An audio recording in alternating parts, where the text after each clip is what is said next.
There is no election. What is going to happen on Thursday is going to be a forcible installation of President Uhuru Kenyatta outside the Constitution. As NASA, we will not consider what will happen on Thursday as an election. The tribal kingpins who are behind the president have told him he must be the president at whatever cost. So he just going to install himself as the president. His election on August 8 was annulled by the Supreme Court, and his people are not happy that he was not handed over the instruments of power. After he is sworn in, he will want to pretend to call for dialogue with NASA.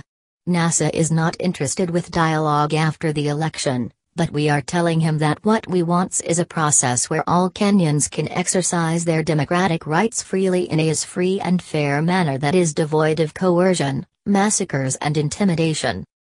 Therefore, the question of legitimacy does not arise, because this is a man who is going to use the police and other security apparatus at his disposal to install himself as president.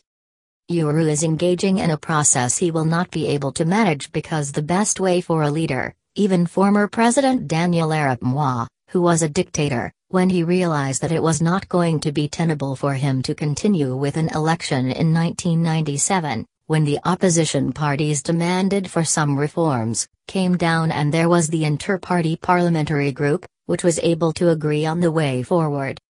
Moi realized that the most central and critical issue in that election was the unity of all Kenyans.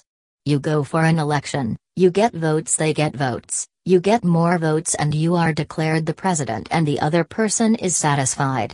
But here we are, a situation where only supporters of President Uhuru will participate.